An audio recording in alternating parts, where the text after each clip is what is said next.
মার্কিন president Donald ট্রাম্পের সম্প্রসারণবাদী নীতি, যুদ্ধ উন্মাদনা, দনভক্তি, বিশ্ব নেতাদের প্রতি কটূক্তি, গ্রিনল্যান্ড দখলের হুমকি, কানাডাকে ৫১তম প্রদেশ করার খায়েশ, পানামা খাল দখলের অভিলাষ, জাতিসংঘের বিকল্প বোর্ড অব পিস গঠনের তৎপরতা, আন্তর্জাতিক সংস্থাগুলোর প্রতি অনীহা, বিশ্ব বাণিজ্য সংস্থা ও বিশ্ব স্বাস্থ্য সংস্থাকে অকার্যকর করা, ন্যাটো সামরিক জোটের প্রতি অনীহা, দীর্ঘদিনের মিত্র ইউরোপের নিরাপত্তার প্রতি উদাসীনতা, এসব নানা কারণে এখন মার্কিনীদের এককালের মিত্র দেশগুলো যুক্তরাষ্ট্রকে একে একে পাশ কাটিয়ে চীনের সাথে সম্পর্ক গড়ে তোলা শুরু করেছে। এবছর ২০২৬ সালের ১৪ থেকে ১৭ জানুয়ারি পর্যন্ত কানাডার প্রধানমন্ত্রী মার্ক কার্নি চীন সফর করেছেন। এটি ছিল গত ৮ বছরের মধ্যে কোনো কানাডিয়ান প্রধানমন্ত্রীর প্রথম চীন সফর। প্রধানমন্ত্রী মার্ক কার্নির ওই সফরে কানাডা ও চীনের মধ্যে একটি ঐতিহাসিক বাণিজ্য চুক্তি স্বাক্ষরিত হয়েছে। এই চুক্তির আওতায় চীনা ইলেকট্রিক গাড়ির ওপর থেকে কানাডা আমদানি শুল্ক কমিয়েছে, আর এর বিনিময়ে চীন কানাডার কৃষিপণ্যের ওপর আমদানি শুল্ক কমিয়েছে।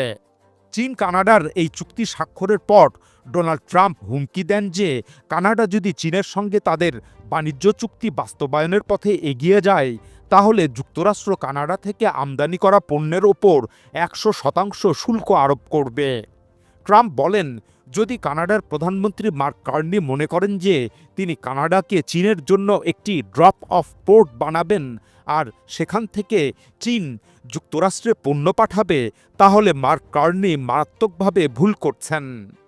এদিকে মার্কিন প্রেসিডেন্ট ডোনাল্ড ট্রাম্পের এসব হুমকির পরও যুক্তরাষ্ট্রের বহুকালের আরেকটি মিত্র দেশ ব্রিটেনও চীনের সাথে উষ্ণ সম্পর্ক গড়ে তুলতে চলেছে। গত ২৯ জানুয়ারি বৃহস্পতিবার ব্রিটেনের প্রধানমন্ত্রী কিয়ার স্টারমার চীন সফরকালে বেইজিংয়ে চীনা প্রেসিডেন্ট শি জিনপিংয়ের সঙ্গে উষ্ণ করমর্দন করেন। এই করমর্দন ছিল শুধুমাত্র দুই নেতার হাত মেলানো নয়, এটি ছিল একটি ভূরাজনৈতিক বার্তা। এটি ছিল একটি স্পষ্ট ইঙ্গিত, যাতে বলা হয়েছে যে যুক্তরাষ্ট্র আর একমাত্র ভরসার জায়গা নয়। এখন প্রশ্ন হচ্ছে, কেন ব্রিটেনের প্রধানমন্ত্রী কিয়ার স্টারমার চীনে গেলেন? তিনি চীনের কাছ থেকে কি অর্জন করতে চান? আর কেন এই সফর ডোনাল্ড ট্রাম্পকে এতটা ক্ষিপ্ত করে তুলেছে? প্রথমেই বলা যাক চীন সফরে কি ঘটল সে সম্পর্কে। ২০১৮ সালের পর এই প্রথম কোনো ব্রিটিশ প্রধানমন্ত্রী চীন সফর করলেন। প্রায় ৮ বছরের সম্পর্কের শীতলতা ভাঙতে ৩ দিনের রাষ্ট্রীয় সফরে কিয়ার স্টারমার পৌঁছান বেইজিংয়ে। সেখানে তিনি বৈঠক করেন চীনের প্রেসিডেন্ট শি জিনপিংয়ের সঙ্গে। এই বৈঠকে চীন ও ব্রিটেন এই দুই দেশ সমন্বিত কৌশলগত অংশীদারিত্ব গড়ে তোলার ঘোষণা করেছে। ব্রিটিশ প্রধানমন্ত্রীর সাথে বৈঠককালে শি জিনপিং সরাসরি বলেন, গত কয়েক বছরে চীন ব্রিটেন সম্পর্ক ক্ষতিগ্রস্ত হয়েছে, এতে কেউ লাভবান হয়নি। আর কিয়ার স্টারমার বলেন, জলবায়ু পরিবর্তন, বৈশ্বিক স্থিতিশীলতা এবং আন্তর্জাতিক সহযোগিতার ক্ষেত্রে চীন ও ব্রিটেন একসঙ্গে কাজ করতেই হবে। এই সফরে ব্রিটিশ প্রধানমন্ত্রী স্টারমারের সঙ্গে ছিল প্রায় ৬০ জনের ব্রিটিশ বাণিজ্য প্রতিনিধি দল আর বিশ্ববিখ্যাত ব্রিটিশ বাণিজ্যিক কোম্পানিগুলো, যেমন HSBC, GSK, Jaguar land rover ইত্যাদি। অর্থাৎ ব্রিটিশ প্রধানমন্ত্রীর চীন সফর ছিল স্পষ্টভাবে অর্থনৈতিক কূটনীতি। এখন প্রশ্ন হলো, কেন হঠাৎ এই চীন ব্রিটেন সম্পর্কের উষ্ণতা সৃষ্টি হলো? এর কারণটা খুব পরিষ্কার। ব্রেক্সিটের পর ব্রিটেনের অর্থনীতি এখন গভীর সংকটে। এক গবেষণা অনুযায়ী ব্রেক্সিটের কারণে ব্রিটেনের জিডিপি কমেছে ৬ থেকে ৮%, বিনিয়োগ কমেছে প্রায় ১৮% পর্যন্ত, কর্মসংস্থানও কমেছে। অন্যদিকে যেই ব্রিটেনের সাথে যুক্তরাষ্ট্রের বিশেষ সম্পর্ক, সেই যুক্তরাষ্ট্রের প্রেসিডেন্ট ডোনাল্ড ট্রাম্প ব্রিটেনকে কোনো ছাড়ই দেননি। শুল্কযুদ্ধ, ন্যাটো নিয়ে অনীহা, ইউরোপের নিরাপত্তা নিয়ে উদাসীনতা, গ্রিনল্যান্ড দখলের হুমকি, সব মিলিয়ে ডোনাল্ড ট্রাম্প পরিষ্কার করে দিয়েছেন যে যুক্তরাষ্ট্র এখন শুধু নিজের কথাই ভাবে। এমনকি প্রেসিডেন্ট ডোনাল্ড ট্রাম্প ব্রিটেনকে নিয়ে তুচ্ছ তাচ্ছিল্যও করেছেন।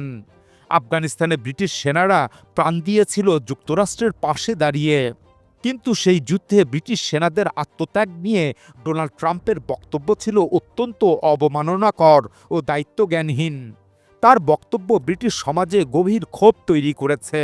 এর ওপর ডোনাল্ড ট্রাম্প যখন ইউরোপকে হুমকি দেন, গ্রিনল্যান্ড দখলের কথা বলেন, ন্যাটো মিত্রদের শুল্কের ভয় দেখান, তখন ইউরোপ বুঝে ফেলে ওয়াশিংটনের ওপর আর অন্ধভাবে ভরসা করা যায় না। এ কারণেই বর্তমানে দেখা যাচ্ছে যে ফ্রান্স, কানাডা, ফিনল্যান্ড, অস্ট্রেলিয়া, দক্ষিণ কোরিয়া সবাই একে একে চীনের বেইজিংয়ের দিকে ছুটছে এবং বেইজিংয়ের হাত ধরছে। আসলে এটি কোনো কাকতালীয় ঘটনা নয়, বরং এটি একটি নয়া ভূ রাজনীতি।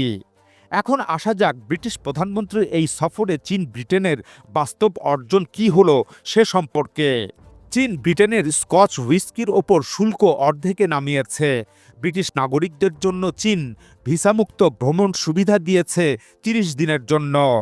ব্রিটিশ প্রতিষ্ঠান অ্যাস্ট্রাজেনেকা ঔষধ কোম্পানি চীনে $15 বিলিয়ন বিনিয়োগের ঘোষণা দিয়েছে। আরেক ব্রিটিশ প্রতিষ্ঠান অক্টোপাস এনার্জি চীনের নবায়নযোগ্য জ্বালানি বাজারে প্রবেশ করার জন্য বিনিয়োগ করতে যাচ্ছে। এদিকে ব্রিটিশ সরকার চীনের জন্য লন্ডনে একটি বড় মেগা দূতাবাস নির্মাণের অনুমোদন দিয়েছে। এটি হবে ইউরোপে চীনের সবচেয়ে বড় দূতাবাস কমপ্লেক্স। এটি কেন্দ্রীয় লন্ডনের রয়্যাল মিন্ট কোর্টে তৈরি করা হবে। এর অনুমোদন দেওয়া হয়েছে এবছরের ২০ জানুয়ারি। বস্তুত চীন ব্রিটেন এই উষ্ণ সম্পর্ক গড়ে ওঠার পরিস্থিতি ডোনাল্ড ট্রাম্পের জন্য বেশ অস্বস্তিকর। তাই তিনি বলছেন চীনের সঙ্গে ব্যবসা করা খুব বিপজ্জনক। তিনি হুমকি দিচ্ছেন ব্রিটেনের উপর শুল্ক বসাতে পারেন।